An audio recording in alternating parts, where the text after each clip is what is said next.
Kodagu channel ವಾರ್ತೆಗಳ ಪ್ರಾಯೋಜಕರು Muliya Keshav Bhat and sons, Madikeri, Gonikoppa, Puttur, Bengaluru.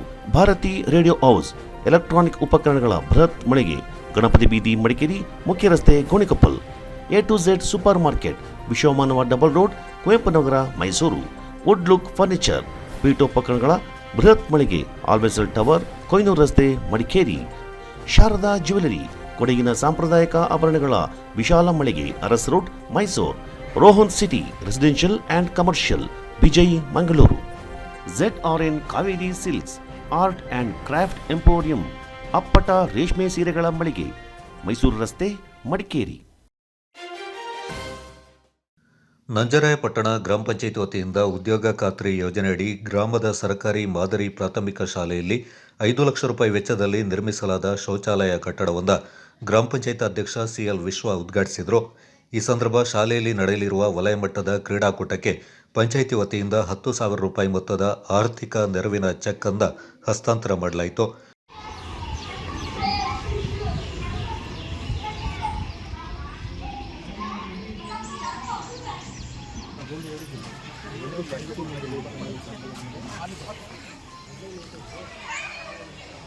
ಈ ಒಂದು ಸಂದರ್ಭದಲ್ಲಿ ನಮ್ಮ ನಂಜರಾಯಪಟ್ಟಣ ಪಂಚಾಯತ್ ವ್ಯಾಪ್ತಿಯ ಸರ್ಕಾರಿ ಮಾದರಿ ಪ್ರಾಥಮಿಕ ಶಾಲೆಯಲ್ಲಿ ಒಂದು ವಲಯ ಮಟ್ಟದ ಹೊಸನಾಡು ತಾಲೂಕಿನ ಸಂಬಂಧಪಟ್ಟ ವಲಯ ಮಟ್ಟದ ಸುಮಾರು 15 ಸ್ಕೂಲ್ನ ಒಂದು ಕ್ರೀಡಾಕೂಟ ನಾಳೆ ನಡೆಯುತ್ತಿದೆ. ಅದಕ್ಕೆ ಪಂಚಾಯಿತಿಯ ಅನುದಾನದಲ್ಲಿ ನಾವು ನಿಮಗೊಂದು 10,000ದ ಚೆಕ್ಕನ್ನು ಹಸ್ತಾಂತರ ಮಾಡ್ತೀವಿ. ನಂಜರಾಯಪಟ್ಟಣ ಪಂಚಾಯತ್ ವ್ಯಾಪ್ತಿಯ ನಂಜರಾಯಪಟ್ಟಣ ಸರ್ಕಾರಿ ಮಾದರಿ ಪ್ರಾಥಮಿಕ ಶಾಲೆಯಲ್ಲಿ ಒಂದು ಹೈಟೆಕ್ ಶೌಚಾಲಯವನ್ನು ಪಂಚಾಯಿತಿ ವತಿಯಿಂದ ಹಾಗೂ ರಾಷ್ಟ್ರೀಯ ಉದ್ಯೋಗ ಖಾತ್ರಿ ಯೋಜನೆಯಡಿಯಲ್ಲಿ ಸುಮಾರು 5 ಲಕ್ಷದ ವೆಚ್ಚದ ಒಂದು ಕಾಮಗಾರಿಯನ್ನು ಮಾಡಿರ್ತೇವೆ. ಬಹುದಿನದ ಆಸೆ, ಇಲ್ಲಿನ ಜನರ ಈ ಕೂಲಿ ಕಾರ್ಮಿಕರು, ಬಡ ಮಕ್ಕಳ ಒಂದು ಉಪಯೋಗಕ್ಕೋಸ್ಕರ ಸರ್ಕಾರಿ ಸ್ಕೂಲ್ನಲ್ಲಿ ಒಂದು ಶೌಚಾಲಯ ಒಂದು ಅವಶ್ಯಕತೆ ಇದ್ದ ಕಾರಣ ನಮ್ಮ ಪಂಚಾಯಿತಿ ವತಿ ಮತ್ತು ಜಿಲ್ಲಾ ಪಂಚಾಯಿತಿಯ ಒಂದು ಕಾರ್ಯನಿರ್ವಹಣಾ ಅಧಿಕಾರಿಗಳ ಸಹಕಾರ, EO, ಶಿಕ್ಷಣ ಇಲಾಖೆಯ ಸಹಕಾರ ವತಿಯಿಂದ ಇವತ್ತು ನಾವು ಉದ್ಘಾಟನೆಯನ್ನು ಮಾಡಿದ್ದೇವೆ. ಇದನ್ನು ಸದುಪಯೋಗ ಮಾಡಿಕೊಂಡು ಸ್ವಚ್ಛತೆಯಿಂದ ಕಾಪಾಡುವಂಥ ಜವಾಬ್ದಾರಿಯೂ ಕೂಡ ಮುಖ್ಯ ಶಿಕ್ಷಕರು ಹಾಗೂ STMCಯ ಹಾಗೂ ವಿದ್ಯಾಸಂಘದ ಕೈಯಲ್ಲಿದೆ. ಅದನ್ನ ಶುಚಿತ್ವವನ್ನು ಕಾಪಾಡಿಕೊಂಡು ಒಂದು ಮಾದರಿ ಸ್ಕೂಲ್ ಮಾಡಲಿಕ್ಕೆ ಹಂತ ಹಂತವಾಗಿ ನಮ್ಮ ನಂಜರಾಯಪಟ್ಟಣ GMP ಸ್ಕೂಲ್ನಲ್ಲಿ ಒಂದು ಹೈಟೆಕ್ ಶೌಚಾಲಯ ಇರ್ಬೋದು, ಒಂದು ಕಾಮನ್ ಶೌಚಾಲಯವನ್ನು ಮಾಡಿರ್ತೇವೆ ಕಳೆದ ಬಾರಿ. ಇದು ಸುಮಾರು 5 ಲಕ್ಷ ಹಾಗೂ ರಂಗಮಂಟಪ.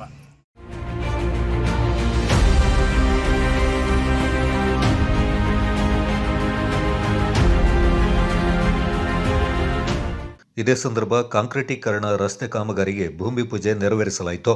ಈ ಸಂದರ್ಭ ಗ್ರಾಮ ಪಂಚಾಯತ್ ಉಪಾಧ್ಯಕ್ಷೆ ಕುಸುಮ, ಸದಸ್ಯರಾದ ರಕ್ಷಿತ್, ಮಾವಾಜಿ, ಸಮೀರಾ, ಜಾಜಿ, ತಮ್ಮಯ್ಯ, ಗಿರಿಜಂಬ ಮತ್ತಿತರ ಪ್ರಮುಖರು ಪಾಲ್ಗೊಂಡಿದ್ದರು.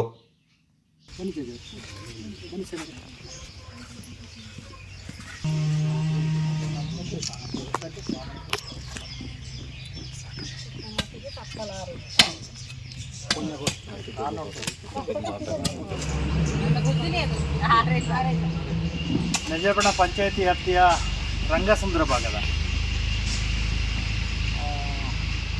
ಅಯ್ಯಂದ್ರ ಸೀತಾರಾಮ್ ಅವರ ಹಾಗೂ ಜಾಯ್ ಅವರ ಮನೆಗೆ ಮನೆಗೆ ಹೋಗುವ ರಸ್ತೆಗೆ ಒಂದು ಕಾಂಕ್ರೀಟ್ ಅಲ್ಲಡಿಕೆ ಈ ಭಾಗದ ಸದಸ್ಯರಾದಂಥ ಆರ್ತಿಕ್, ಚಂದ್ರು, ಮಾವಜಿ, ರಕ್ಷಿತ್, ಲೋಕನಾಥ್ ಹಾಗೂ ಗಿರಿಜನವರು ಆಯ್ಕೆಯಾಗಿರ್ತಾರೆ.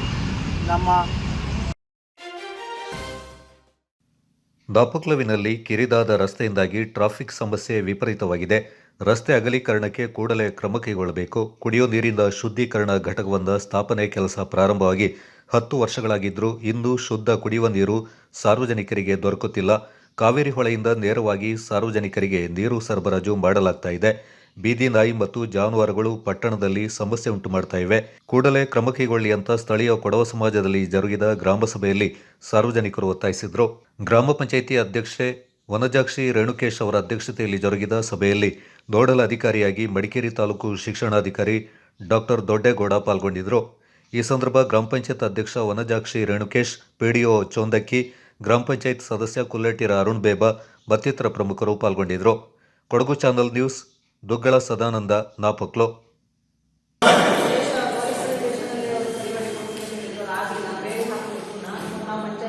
ನಿಲ್ಲಿಸಿದ್ದೀವಿ. ಯಾಕೆಂದರೆ ಅದು ನಮಗೆ ಪಂಚಾಯತಿಗೆ ಬರುವಂಥ ಜಾಗ, ಪಂಚಾಯತಿ ಜಾಗ. ಅವ್ರು ಹೇಳ್ತಿದ್ದಾರೆ ಅದು ನಮ್ಮ ಜಾಗ ಅಂತ ಹೇಳ್ತಿದ್ದಾರೆ. ಅದು ನಮ್ಮ ಜಾಗನೋ ಅವ್ರ ಜಾಗ ಅಂತ ಹೇಳ್ಬಿಟ್ಟು ಈಗ ಯಾರಿಗೂ ಗೊತ್ತಿಲ್ಲ. ಅದನ್ನು ಸರ್ವೆ ಮಾಡಿ ನಾಗಪುರದಲ್ಲಿ ನಾವು ಒಳ ಪರಿಸರದಿಂದ ಒಂದು ಜಾಗ ಕೊಡಬೇಕಾಗಲ್ಲ. ಮತ್ತು ಬೇರೆ ಎಲ್ಲರೂ ನಾವು ಚಟ್ಟಿಮನೆಗೆ ಮತ್ತು ಚಟ್ಟಿಮನೆ ಸ್ಯಾಂಕ್ಷನ್ ಆಗಿದೆ ಆಲ್ರೆಡಿ. ರೋಡ್ ನಮ್ಮದು 3 ಅಡಿಯಿಂದ ಇಲ್ಲಿ ಹೊರವಾಡ ಮೇಲೆ ಹೋಗುತ್ತೆ ಟವರು. ಸೊ ನಾವು ಪ್ರಪೋಸಲ್ 3 ಕಿಲೋಮೀಟ್ರು ಅಂತ ಕೊಟ್ಟಿದ್ದೀವಿ. ಹೊರವಾಡ ಟವರಿಂದ 22 ಟವರ್ ಬರುತ್ತೆ. ಮೊಳಕೇರಿ ಈ ಲಿಮಿಟಲ್ಲಿ ಬಂದರೆ ಸೆಂಟ್ರಿಗೆ ಬರ್ತದೆ. ಡಿಸ್ಟ್ರಿಬ್ಯೂಟ್ ಮಾಡೋಕ್ಕೆ ಈಸಿ ಆಗುತ್ತೆ. ಯಾರಾದ್ರೂ ನಾವು ಇಲ್ಲಿಂದ ಒಂದು ಸ್ಟೇಷನ್ ಆದರೆ ನಾವು ಪ್ರಾಬ್ಲಮ್ ಸಾಲ್ವ್ ಕಾರ್ಯಕರ್ತರು ಹಾಗೂ ಆರೋಗ್ಯ ಇಲಾಖೆದವರು ಹಾಗೂ ನಮ್ಮ ಗ್ರಾಮ ಪಂಚಾಯತಿ ಸದಸ್ಯರು, ಉಪಾಧ್ಯಕ್ಷರು ಹಾಗೂ ನಮ್ಮ ಸರ್ವರು, ಪೊಲೀಸರು, ಎಲ್ಲ ಅಧಿಕಾರಿಗಳಿಗೂ ಬಂದಿರುವಂಥ ಎಲ್ಲ ಅಧಿಕಾರಿಗಳಿಗೂ ಈ ಒಂದೇ ಮಾತಿನಲ್ಲಿ ಎಲ್ಲರಿಗೂ ನಾನು ವಂದನಾರ್ಪಣೆ ಮಾಡುತ್ತಾ ಈ ಸಭೆಯನ್ನು ಯಶಸ್ವಿಯಾಗಿ ಮಾಡಿಕೊಟ್ಟಿದ್ದೀರಾ. ನಮಗೆಲ್ಲ ಬಂದಿದ್ದೀರಾ, ತಮ್ಮ ಅಹವಾಲುಗಳನ್ನು ಸ್ವೀಕರಿಸಿದ್ದೀರಾ. ಅದು ಉತ್ತಮ ಚರ್ಚೆ ಆಗಿತ್ತು. ಈ ಚರ್ಚೆಯಲ್ಲಿ ಆದಷ್ಟು ನಾವು ತಗೊಂಡು ಮುಂದಿನ ಇದರಲ್ಲಿ ನಾವು ಸರಿ ಮಾಡಿ ಕೊಡ್ತೀವಿ. ನಮ್ಮ ಗ್ರಾಮ ಪಂಚಾಯತಿಯಲ್ಲಿ ಆಗ ಮಟ್ಟಿಗೆ ನಾವು ಸರಿ ಮಾಡಿ ಕೊಡ್ತೀವಿ ಅಂತ ಹೇಳ್ಬಿಟ್ಟು ಹೇಳುತ್ತಾ ಈ ಸಂದರ್ಭದಲ್ಲಿ ಉತ್ತಮ ಚರ್ಚೆ ಆಗ್ಬಿಟ್ಟು ಎಲ್ಲ ಆಗಲಿ. ನಾವು ಸರಿ ಹೇಳಿದ್ರು ಬೇಜಾರೇನಿಲ್ಲ. ನೀವು ಕೇಳಿದ್ದೀರಾ, ನಾನು ಕೇಳಿಸ್ಕೊಂಡಿದ್ದೀವಿ, ಮಾಡ್ತೀವಿ. ಅದು ನೀವು ಕೇಳಿರೋದು ನಿಮ್ಮ ಹಕ್ಕು. ನಾವು ಅದಕ್ಕೆ ಬೇಜಾರು ಮಾಡ್ಕೊಳ್ಳೋದಿಲ್ಲ. ನಮ್ಮ ಹಂತದಲ್ಲಿ ಏನಾಗುತ್ತೆ ನಾವು ಅದು ಮಾಡೇ ಮಾಡ್ತೀವಿ. ಅದನ್ನು ನಾವು ಈ ಸಂದರ್ಭದಲ್ಲಿ ಹೇಳುತ್ತಾ ಎಲ್ಲರಿಗೂ ಒಂದೇ ಮಾತಿನಲ್ಲಿ ತುಂಬ ಹೃದಯದ ಧನ್ಯವಾದಗಳನ್ನು ಹೇಳುತ್ತಾ ಈ ಸಭೆಯನ್ನು ನಾವು ನಿಮಗೆ ಇನ್ನೊಂದು ಪ್ರಶ್ನೆ ಕೇಳ್ತೇನೆ. ನಿಮ್ಮ ಯಾವ ಕ್ಷೇತ್ರದಲ್ಲಿ ನೀವು ಗೆದ್ದಿದ್ದೀರಾ ಆ ಅಭಿವೃದ್ಧಿ ಆಗಾದ ಇಚ್ಛಾಶಕ್ತಿಯ ಕೊರತೆ. ನೀವು ಒಬ್ಬೊಬ್ಬ ಸದಸ್ಯರು 10 ಜನರನ್ನು ಕರ್ಕೊಂಡು ಬಂದಿದ್ರೆ ಇಲ್ಲಿ ಕುಂಠಿತಲ್ವಾ? ಆಗ ನಿಮಗೆ ಏನು ಅಭಿವೃದ್ಧಿ ಕೆಲಸ ನೀವು ಮಾಡಲಿಲ್ಲ ಅಂತ ಹೇಳೋ ಇಚ್ಛಾ ಕೊರತೆಯಿಂದ ನನಗೆ ತಳವಾಳ ಆಗ್ತಿರುತ್ತೆ. ನೀವು ನೋಡಿ ಎಲ್ಲ ಇಲಾಖೆ ನೋಡೋದು ಕೆಲಸದಲ್ಲಿ ಓಕೆ ಎಲ್ಲರೂ ಬಂದಿದ್ದಾರೆ. ಅದರ ಅರ್ಥ ಆಡಳಿತಾತ್ಮಕವಾಗಿ ಈ ಒಂದು ವಿಧಾನಸೌಧ ಮಂಡಲ ಪಂಚಾಯತ್. ಇನ್ನೊಂದು ಪ್ರಶ್ನೆ ಕೇಳ್ತೀನಿ ನಿಮ್ಮನ್ನು. ನೀವೀಗ ಇಲಾಖಾ ವೈಸ್ ಹೋಗ್ತಿರಲ್ಲ, ನೀವು ಇದು ಮೊದಲೇ ತಿಳ್ಕೊಳ್ಬೇಕು. ಅವರನ್ನು ನಿಮ್ಮ ಮಾಸಿಕ ಸಭೆಗೆ ಕರೆಸಿ ಅಲ್ಲಿ ನೀವು ಇತ್ಯರ್ಥ ಮಾಡಿ ಇಲ್ಲಿ ನಮಗೆ ಉತ್ತರ ಕೊಡಬೇಕು. ನೀವು ಏನು ಮಾಡ್ತಾ ಇದ್ದೀರಾ? ನಿಮ್ಮಲ್ಲಿ ಸಾಧ್ಯವಾಗಿದೆ, ನಿಮ್ಮಲ್ಲೇ ಅಭಿವೃದ್ಧಿ ಆಗದ ಪ್ರಶ್ನೆ ಮಾಡಿದ್ದು ನೀವು ನಮಗೆ ಉತ್ತರ ಕೊಡಬೇಕು. ಯಾಕೆ 22 ಜನರು ನೀವು ಇನ್ಕ್ಲೂಡಿಂಗ್ ಪ್ರೆಸಿಡೆಂಟ್ ಈ ಬರೋದ್ರಿಂದ ನಮಗೆ ಏನಾದರೂ ನಿಮಗೆ ಮಾಹಿತಿ ಇದೆಯಾ?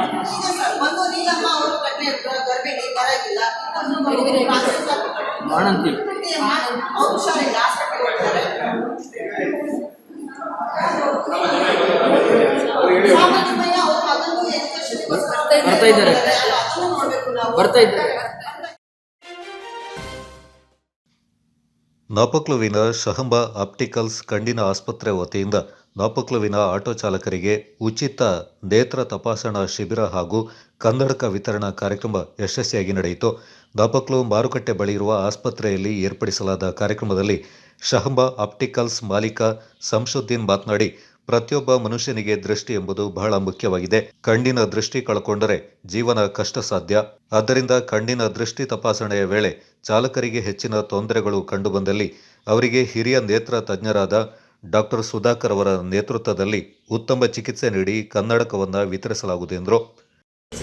ಇದರಲ್ಲಿ ಉಚಿತ ಕಣ್ಣಿನ ತಪಾಸಣೆ ಹಾಗೂ ದೃಷ್ಟಿ ತಪಾಸಣೆ ಹಾಗೂ ಕನ್ನಡಕ ವಿತರಣೆ ಉಚಿತವಾಗಿ ಕೊಡ್ತಿದ್ದೇವೆ. ಇದರಲ್ಲಿ ಒಂದು ಎಲ್ಲ ಬಂದವರಿಗೆ ನಮ್ಮ ಸ್ವಾಗತ. ಈಗ ಕನ್ನಡಕ ದೃಷ್ಟಿ ಪರೀಕ್ಷೆ ಅಲ್ಲದೆ ಬೇರೆ ಇನ್ನು ಕಣ್ಣಿನ ಒಳಗಡೆ ಇರುವಂತಹ ಕಣ್ಣಿನ ಕ್ಯಾಟ್ರಾಕ್ಟು ಇನ್ನು ಬೇರೆ ಏನಾದರೂ ತೊಂದರೆ ಇದ್ದರೆ ಅದಕ್ಕೆ ನಾವು ಬರುವ ಶುಕ್ರವಾರದಂದು ಡಾಕ್ಟರ್ ಸುಧಾಕರ್ ಅವರು ಬರ್ತಿದ್ದಾರೆ. ಆ ವ್ಯವಸ್ಥೆಯು ಕೊಡುವುದು. ನಾಪಕ್ಲು ನಾಲ್ಕುನಾಡು ಆಟೋ ಚಾಲಕರ ಸಂಘದ ಅಧ್ಯಕ್ಷ ಟಿಕೆ ಸುಕುಮಾರ್, ನಾಲ್ಕುನಾಡು ಆಟೋ ಚಾಲಕರ ಸಂಘದ ಗೌರವಾಧ್ಯಕ್ಷ ಅಬ್ದುಲ್ ರಜಾಕ್, ಕಾರ್ಯದರ್ಶಿ ಸತೀಶ್, ಆಸ್ಪತ್ರೆಯ ಸಿಬ್ಬಂದಿಗಳಾದ ದಾವೂದ್, ಹಾಶಿಂ, ಮೋಕ್ಷ, ಫೈಜಲ್, ಆಟೋ ಚಾಲಕರ ಸಂಘದ ಸರ್ವ ಸದಸ್ಯರು ಪಾಲ್ಗೊಂಡಿದ್ದರು. ಶಹಂಬಾ ಆಪ್ಟಿಕಲ್ಸ್ ವತಿಯಿಂದ ನಾಲ್ಕುನಾಡು ಆಟೋ ಚಾಲಕರಿಗೆ ಉಚಿತವಾಗಿ ಕಣ್ಣಿನ ತಪಾಸಣೆ ಹಾಗೂ ಕನ್ನಡಕ ವಿತರಣೆ ಕಾರ್ಯಕ್ರಮವನ್ನು ಹಮ್ಮಿಕೊಂಡಿದ್ದಾರೆ. ಅವರ ಉದಾರ ಮನಸ್ಸಿಗೆ ನಮ್ಮೆಲ್ಲರ ಪರವಾಗಿ ಅಭಿನಂದನೆಗಳು. ಇನ್ನೂ ಮುಂದಕ್ಕಿಸ್ತಾ ಈ ಮನೆಗೆ ಅತ್ಯಂತ ಉತ್ತಮ ಕೆಲಸ ಸಮಾಜ ಸೇವೆಯನ್ನು ಮಾಡಲಿ ಅಂತೇಳಿ ಆಶಿಸ್ತೇನೆ. Kodagu channel news, Zakaria ನಾಪಕ್ಲೋ.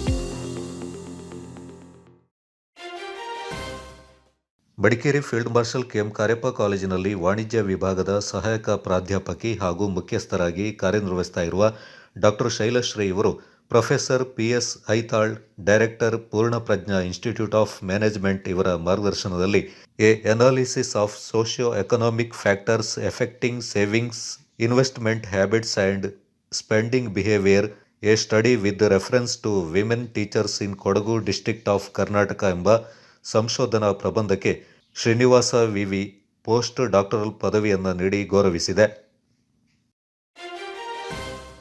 Business ಇನ್ವೆಸ್ಟ್ಮೆಂಟ್ಗೆ ಹೊಸ ಲ್ಯಾಂಡ್ ಮಾರ್ಕ್ ರೋಹನ್ ಸಿಟಿ. ವಾಣಿಜ್ಯ ಸ್ಥಳಗಳ ಮೇಲಿನ ಹೂಡಿಕೆಯ ಮೇಲೆ 7.5% ನಷ್ಟು ಗ್ಯಾರಂಟಿಡ್ ರಿಟರ್ನ್. ತಡ ಯಾಕೆ? ಈಗಲೇ ಇನ್ವೆಸ್ಟ್ ಮಾಡಿ. ನಿಮ್ಮ ಹೂಡಿಕೆಗೆ ಬೆಸ್ಟ್ ಪ್ರೈಸ್ ಸಿಗುವಾಗ ತಡ ಯಾಕೆ? ನಿಮ್ಮ ಸಕ್ಸಸ್ನ ಹೊಸ address Rohan city, Vijay, Mangaluru.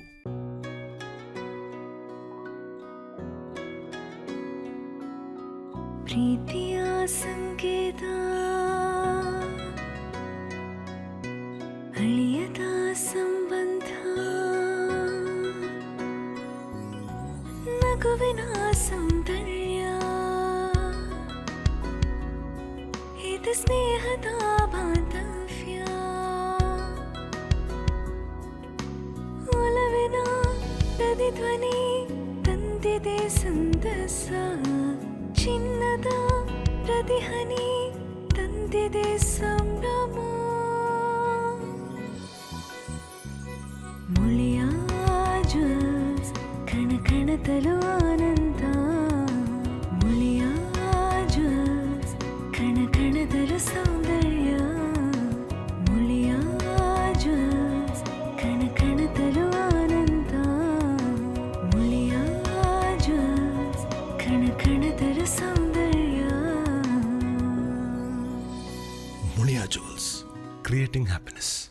One more opportunity for the student beyond academics to emerge as a leader. SBRR Mahajana First Grade Autonomous College, accredited A grade by NAC, having 4 decades of experience in higher education. Admissions open for the year 2024 and 25 for BCom, BA, BCA, BSc, BBA, BSc with Criminology and Forensic Science, Psychology and Biochemistry. In addition, BBA Hotel and Hospitality along with Aviation and International Tourism. NSS, NCC, Sports, Cultural and other co-curricular activities are encouraged. 30 plus value-added and skill enhancement courses. Meritorious students are provided free shift scholarships. Students with 95% and above in second PUC are exempted from program fee. Concession for all achievers in sports. Hostel facility for boys and girls. Contact Mahajana College, Mysuru.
BSc ತೃತೀಯ ಬಿಝಡ್ನಲ್ಲಿ Keerthika P 93% ಮತ್ತು ಎಂಸಿಎಸ್ನಲ್ಲಿ ಸುಪ್ರಿಯಾ 89% ಅಂಕದ ಸಾಧನೆ ಮಾಡಿದ್ದಾರೆ.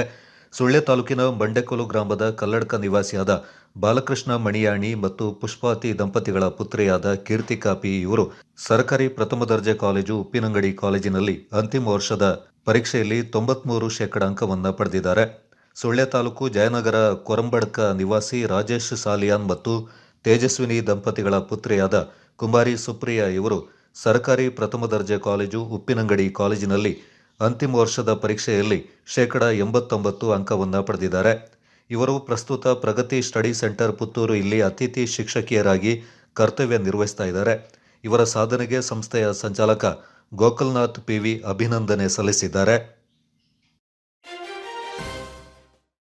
ಜಾತಿ ದ್ವೇಷದ ಗೋಡೆಯನ್ನು ಒಡೆದು ಎಲ್ಲರಲ್ಲಿ ಸಹೋದರತೆ ಮತ್ತು ಸಮಾನತೆಯ ಪರಿಕಲ್ಪನೆಯನ್ನು ಬಿತ್ತಿದ ಬ್ರಹ್ಮಶ್ರೀ ಶ್ರೀ ನಾರಾಯಣ ಗುರುಗಳ ಜೀವನ ಮತ್ತು ಹೋರಾಟ ಆದರ್ಶಪೂರ್ಣವಾದದ್ದು. ಎಲ್ಲರಲ್ಲೂ ಮಾನವೀಯತೆಯ ಸದಾಶಯವನ್ನು ಬೆಳೆಸುವಲ್ಲಿ ಗುರುವಿನ ಪಾತ್ರ ಮಹತ್ವದ್ದು ಅಂತ ಕನ್ನಡ ಸಾಹಿತ್ಯ ಪರಿಷತ್ನ ಮಾಜಿ ಅಧ್ಯಕ್ಷ ಬಿಎಸ್ ಲೋಕೇಶ್ ಸಾಗರ್ ಅಭಿಪ್ರಾಯಪಟ್ಟಿದ್ದಾರೆ. ಜಿಲ್ಲಾಡಳಿತ, ಜಿಲ್ಲಾ ಪಂಚಾಯತ್, ಕನ್ನಡ ಮತ್ತು ಸಂಸ್ಕೃತಿ ಇಲಾಖೆಯವರ ಸಹಯೋಗದೊಂದಿಗೆ ನಗರದ ಓಂಕಾರ ಸದನ ಸಭಾಂಗಣದಲ್ಲಿ ನಡೆದ ಬ್ರಹ್ಮಶ್ರೀ ನಾರಾಯಣ ಗುರು ಜಯಂತಿ ಕಾರ್ಯಕ್ರಮದಲ್ಲಿ ಪಾಲ್ಗೊಂಡು ಅವರು ಮಾತನಾಡಿದರು. ನಾವು ಇವತ್ತು ಬಹಳ ಸಂತೋಷವಾಗಿ ಇದೊಂದು ಬಹುಶಃ ನೇರವಾಗಿ ವಿಚಾರಕ್ಕೆ ಬರ್ತೀವಿ. ಇವತ್ತು ಓಂಕಾರೇಶ್ವರ ದೇವಸ್ಥಾನದ ಬಳಿ ನಾವೆಲ್ಲ ಬಂದು ನಿಂತಿದ್ದೇವೆ. ಆ ಸಭಾಂಗಣವನ್ನ ಇವತ್ತು ನಾವು ಒಂದು ಕಾರ್ಯಕ್ರಮಕ್ಕೆ ಬಳಸ್ಕೊಳ್ತಿದ್ದೇವೆ. ಈ ಕಾರ್ಯಕ್ರಮಕ್ಕೆ ಬಳಸ್ಕೊಂಡು ಬಹಳ ಧೈರ್ಯದಿಂದ, ಬಹಳ ಉತ್ಸಾಹದಿಂದ, ಬಹಳ ಸಂತೋಷದಿಂದ ಈ ಕಾರ್ಯಕ್ರಮದಲ್ಲಿ ನಾವು ಪಾಲ್ಗೊಳ್ತಿದ್ದೇವೆ ಅಥವಾ ತಾವೆಲ್ಲರೂ ಪಾಲ್ಗೊಳ್ತಿದ್ದೇವೆ. ಯೋಚನೆ ಮಾಡಿ, ಒಂದು ಕಾಲದಲ್ಲಿ ಈ ಚಿಂತನೆ ಪರಿಕಲ್ಪನೆ ಕೂಡ ಯಾರಿರಲಿಲ್ಲ. ನಾವು ಇಂತಹ ಒಂದು ದೇವಸ್ಥಾನದ ಬಳಿ ಬಂದು ಒಂದು ದೇವಸ್ಥಾನದ ಸಭಾಂಗಣದಲ್ಲಿ ನಾವು ಕೂತ್ಕೊಂಡು ಕೆಲಸ ಮಾಡ್ತೇವೆ ಅಂತ, ನಾವು ಕಾರ್ಯಕ್ರಮವನ್ನು ಮಾಡ್ತೇವೆ ಅಂತ ಪರಿಕಲ್ಪನೆ ಕೂಡ ಯಾರಿರಲಿಲ್ಲ.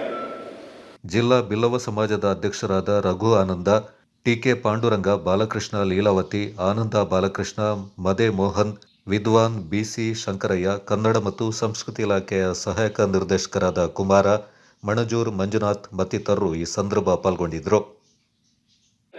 ಅವರ ಮಾತನ್ನು ಕೇಳೋದು ಯಾರ ಆ ಕಡೆ ಸಮಿತಿ ತಿಳಿಕೊಳ್ಳಿಲ್ಲ. ಜನ ಕಮ್ಮಿ ಇದ್ದರೂ ಮನೋಭಾವ ಜಾಸ್ತಿ ಇತ್ತು. ಕಾರ್ಯಕ್ರಮ ಸರ್ಕಾರಿ ಕಾರ್ಯಕ್ರಮ ಸರ್ಕಾರ ಮಾಡಿದ್ರೆ ಒಳ್ಳೆತನದಲ್ಲಿ ಹಾಕಬೇಕು ಅಂತ ಉದ್ದೇಶ ಇಟ್ಟುಕೊಂಡು ಎಲ್ಲರೂ ಬಂದಿರುವಾಗ ಆ ಕಾರ್ಯಕ್ರಮದ ಸರಿಯಾದ ಮಾರ್ಗದರ್ಶನವನ್ನು ನಮ್ಮ ಲೋಕೇಶ್ ಸಾಗರ್ ಅವರು ಕೊಟ್ಟಿದ್ದಾರೆ. ಹಾಗೆ ಇವತ್ತಿನ ಕಾರ್ಯಕ್ರಮಕ್ಕೆ ನಮ್ಮೊಡನೆ ಎಲ್ಲ ಥರದ ಸಹಕಾರ ಕೊಟ್ಟು ನಮ್ಮನ್ನು ಆಗಾಗ ಫೋನ್ನ ಮೂಲಕ ಮಾತಾಡಿಸೋದ್ರ ಮೂಲಕ ನಮ್ಮ ಕನ್ನಡ ಮತ್ತು ಸಾಂಸ್ಕೃತಿಕ ಇಲಾಖೆಯ ಅಸಿಸ್ಟೆಂಟ್ ಡೈರೆಕ್ಟರ್ ಆದಂಥ ಕುಮಾರಣ್ಣನವರು, ಹಾಗೆ ನಮ್ಮ ಮಂಜುನಾಥ್ ಸರ್ ಅವರು. ಕರ್ನಾಟಕ ಸಾಂಸ್ಕೃತಿಕ ಹಾಗೂ ಸಾಹಿತ್ಯ ಪರಿಷತ್ನ ಕೊಡಗು ಘಟಕದ ವತಿಯಿಂದ ಸೆಪ್ಟೆಂಬರ್ 22ರಂದು ನಗರದಲ್ಲಿ ಫ್ಯಾಷನ್ ಶೋ ಸೇರಿದಂತೆ ಸಾಂಸ್ಕೃತಿಕ ಕಾರ್ಯಕ್ರಮ ಮತ್ತು ಸಾಧಕರಿಗೆ ಸನ್ಮಾನ ಕಾರ್ಯಕ್ರಮ ನಡೆಯಲಿದೆ. ಪರಿಷತ್ನ ಜಿಲ್ಲಾಧ್ಯಕ್ಷರಾದ ನಯನ ಹರಿಶ್ಚಂದ್ರ ಅವರು ನಗರದ ಪತ್ರಿಕಾ ಭವನದಲ್ಲಿ ಕಾರ್ಯಕ್ರಮದ ಕುರಿತು ವಿವರಗಳನ್ನು ನೀಡಿದರು. ನಗರದ ರಾಜಸೀಟು ಬಳಿಯ ಕುಬೇರ ಪಾರ್ಟಿ ಹಾಲ್ನಲ್ಲಿ ಅಂದು ಮಧ್ಯಾಹ್ನ 3 ಗಂಟೆಯಿಂದ 8 ಗಂಟೆವರೆಗೆ ಫ್ಯಾಷನ್ ಶೋ ಒಳಗೊಂಡಂತೆ ವಿವಿಧ ಕಾರ್ಯಕ್ರಮಗಳು ನಡೆಯಲಿವೆ ಎಂದರು. ನಾನು ಸುಮಾರೀಗ ಮೈಸೂರು ಹೋಗಿ ಸುಮಾರು ಕೆಲವು ಫಂಕ್ಷನ್ಗಳಿಗೆ ಅಟೆಂಡ್ ಆಗಿದ್ದೀನಿ, ಪಾರ್ಟಿಸಿಪೇಟ್ ಕೂಡ ಮಾಡಿದ್ದೀನಿ, ಪ್ರೈಸಸ್ ಕೂಡ ಬಂದಿದೆ. ಹಾಗೆ ಸುಮಾರು ಈ ಥರ ಸಮಾಜ ಸೇವೆ ನಾವು ಮಾಡ್ತಾ ಇದ್ದೀವಿ. ಕುಕಿಂಗ್ ಕಾಂಪಿಟೇಷನ್ನು, ಹೀಗೆ ಅದರಲ್ಲೂ ಕೂಡ ಪ್ರೈಸಸ್ ಸುಮಾರು ಬಂದಿದೆ. ಹಾಗೆ ನಾವು ಇಲ್ಲಿ ಮಡಿಕೇರಿ ಮಾಡಬೇಕು ಒಂದು ಕಾರ್ಯಕ್ರಮ, ಮುಂದೆ ಮಾಡೆಲಿಂಗ್ ಮತ್ತು ಈ ಕೆಲವು ಫಿಲಮ್ ಇಂಡಸ್ಟ್ರಿ ಹೋಗ್ಲಿಕ್ಕೆ ಹೆಲ್ಪ್ ಆಗುತ್ತೆ ಅಂದ್ಬಿಟ್ಟು ಈ ಒಂದು ಕಾರ್ಯಕ್ರಮ ಇಟ್ಕೊಂಡಿದ್ದೀವಿ. ಮತ್ತು ಕೆಲವೊಂದು ಈ ಸಾಧಕರಿಗೆ ಸನ್ಮಾನ ಕಾರ್ಯಕ್ರಮ ಕೂಡ ಅದೇ ದಿನ ಇದೆ. ಎಲ್ಲಿ ಸಾಧಕರಿದ್ದಾರೆ ಅವರನ್ನು ಗುರುತಿಸ್ಬಿಟ್ಟು ಅವ್ರಿಗೊಂದು ಒಳ್ಳೆ ಸನ್ಮಾನವನ್ನು ಇಟ್ಕೊಂಡಿದ್ದೀವಿ. ಹೀಗೆ ಇಷ್ಟೊಂದು ಕಾರ್ಯಕ್ರಮ ಹೀಗೆ, ಜೊತೆಗೆ ಸಾಂಸ್ಕೃತಿಕ ಕಾರ್ಯಕ್ರಮ ಇದೆ ಮತ್ತು ಫ್ಯಾಷನ್ ಶೋ ಕೂಡ ಇದೆ. ಮಾಡ್ಬೋದು. ಫ್ರೆಶರ್ಸು ಆಮೇಲೆ ಫ್ರೆಶರ್ಸ್ ಬೇಕಾದ್ರೆ ಆರಾಮಾಗಿ ಬರ್ಬೋದು. ಅವ್ರಿಗೆ ಹೊಸದಾಗಿ ಅಲ್ಲೇ ಟ್ರೈನಿಂಗ್ ಕೊಡ್ತಾರೆ.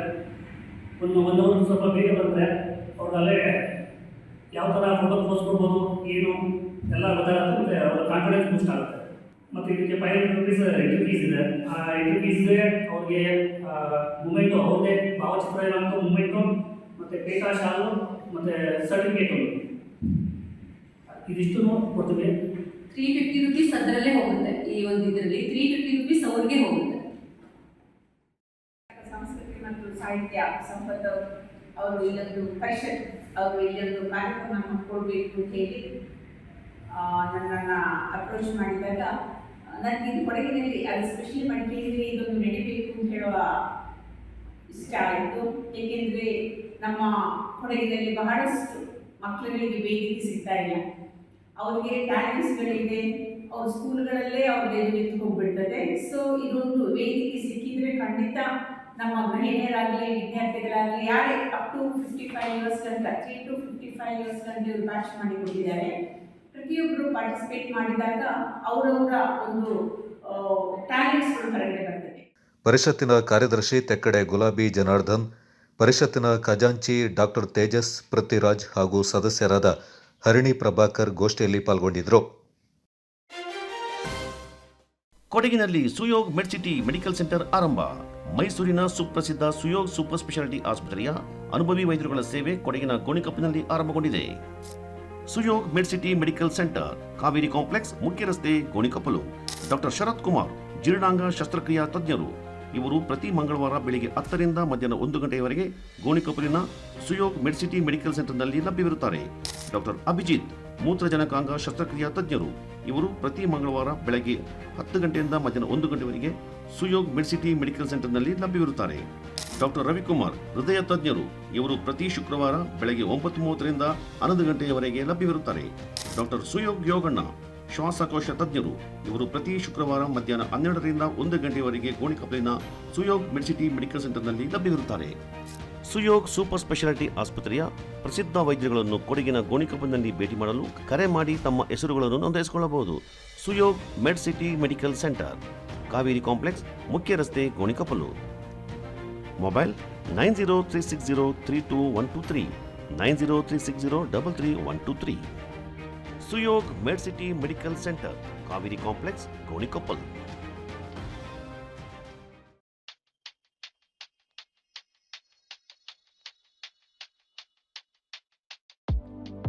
Shining senses in your life. Desirable designs. Gives you treasured memory. Sharda Jewelers.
Kodagu ಜಿಲ್ಲೆಯ ಜಾನಪದ ಕಲೆಗಳು ರಾಜ್ಯದಲ್ಲಿಯೇ ಪ್ರಸಿದ್ಧಿಯನ್ನು ಪಡ್ಕೊಂಡಿದ್ದು ಜಿಲ್ಲೆಯ ಭವ್ಯ ಪರಂಪರೆಯ ಪ್ರತೀಕವಾಗಿವೆ ಎಂದು ವಿರಾಜಪೇಟೆಯ ಸೈಂಟ್ ಆನ್ಸ್ ಪದವಿ ಕಾಲೇಜಿನ ಉಪನ್ಯಾಸಕ ಎನ್ಎಸ್ಎಸ್ ಅಧಿಕಾರಿ ಬಿಎನ್ ಶಾಂತಿಭೂಷಣ್ ಅವರು ಅಭಿಪ್ರಾಯಪಟ್ಟಿದ್ದಾರೆ.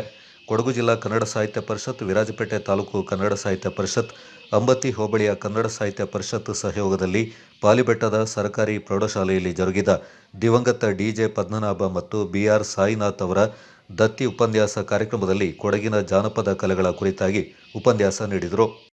ನವೆಂಬರ್ 1ರಂದು ಕರ್ನಾಟಕ ರಾಜ್ಯದೊಂದಿಗೆ ವಿಲೀನವಾಗುತ್ತದೆ. ಅದಕ್ಕಿಂತ ಮುಂಚೆ ಕೊಡಗು ಸಿ ರಾಜ್ಯ ಎಂಬುದಾಗಿದ್ದು 1956 ನವೆಂಬರ್ 1ರಂದು ಕೊಡಗು ಕರ್ನಾಟಕ ರಾಜ್ಯದೊಂದಿಗೆ ವಿಲೀನವಾಗುತ್ತದೆ. ಕೊಡಗು ಜಿಲ್ಲೆಯು ಬಹು ಸಂಸ್ಕೃತಿಗಳ ನಾಡಾಗಿದ್ದು ಎಲ್ಲ ವರ್ಗದ ವಿವಿಧ ಸಂಸ್ಕೃತಿಯ ಜನರು ಇಲ್ಲಿ ಜೊತೆಯಾಗಿ ಬಾಳುತ್ತಿದ್ದಾರೆ. ಸೊ ಕೊಡಗಿನಲ್ಲಿ ಮುಖ್ಯವಾಗಿ ಕೊಡಗಿನ ಮೂಲ ನಿವಾಸಿಗಳು ಪ್ರಮುಖರಾಗಿದ್ದಾರೆ. ಹಲವಾರು ಮೂಲ ನಿವಾಸಿಗಳು ಕೂಡ ಕೊಡಗು ಜಿಲ್ಲೆಯಲ್ಲಿದ್ದಾರೆ. ಪರಂಪರೆ ಬೇರೆ ಜಿಲ್ಲೆಗಳಿಂದ ಭಿನ್ನವಾಗಿರುವಂತಹ ಒಂದು ಜಿಲ್ಲೆ ಕೊಡಗು ಜಿಲ್ಲೆ.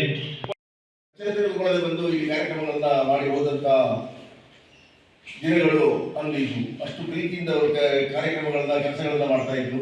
ವಿರಾಜಪೇಟೆಯಲ್ಲಿ ಕರ್ನಾಟಕ ಸಂಘ ಸ್ಥಾಪಿಸಿದ್ದಲ್ಲದೆ ಮೊದಲ ಕೊಡವ ಪತ್ರಿಕೆ ಬ್ರಹ್ಮಗಿರಿ ಪ್ರಾರಂಭಿಸಿದ್ದು ಕೂಡ ಡಿ.ಜೆ. ಪದ್ಮನಾಭ ಅವರು. ಕೊಡವ ಸಾಹಿತ್ಯ ಅಕಾಡೆಮಿ ಸಲ್ಲಿಸಬೇಕು ಮಾಡಬೇಕು ಅಂತೇಳಿ ಸರ್ಕಾರಕ್ಕೆ ಆ ಕಾಲದಲ್ಲೇ ಅವರು ಪ್ರಸ್ತಾವನೆ ಕೊಟ್ಟಿದ್ರು. ಸ್ಥಾಪನೆ ಮಾಡಿದವರು ಡಿ.ಜೆ. ಪದ್ಮನಾಭ ಮತ್ತು ಬಿ.ಆರ್. ಸಾಯಿನಾಥ್ ಅವರ ನೆನಪಿಗೋಸ್ಕರ ಮಾಡಿರುವಂಥದ್ದು.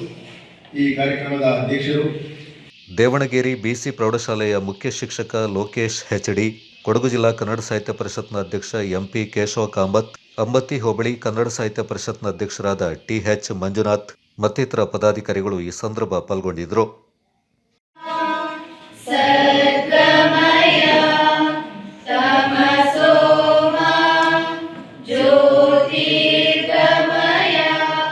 ಕನ್ನಡದ ದೀಪ, ಕರುನಾಡ ದೀಪ, ಸಿರಿನುಡಿಯ ದೀಪ, ಒಲವೆತ್ತಿ ತೋರುವ ದೀಪ, ಹಚ್ಚೇವು ಕನ್ನಡದ ದೀಪ, ಕೊಚ್ಚೇವು ಎಲ್ಲೆಲ್ಲಿ ಕನ್ನಡದ ಕಂಪು ಸೂಸಲು, ನಡುನಾಡು ಇರಲಿ ಗಡಿನಾಡು ಇರಲಿ ಕನ್ನಡದ ಕಡೆಯ ಕೆಚ್ಚೇವು, ತುಂಗದ ನಿಲುಕಿನಲ್ಲಿ ನಿತ್ಯ ಹರಿದ್ವರ್ಣವನದ ಮೇಘ ಗಂಧ ತರುಗಳಲ್ಲಿ ನಿತ್ಯೋತ್ಸವ, ತಾಯಿ ನಿತ್ಯೋತ್ಸವ, ನಿನಗೆ ನಿತ್ಯೋತ್ಸವ, ತಾಯಿ ನಿತ್ಯೋತ್ಸವ.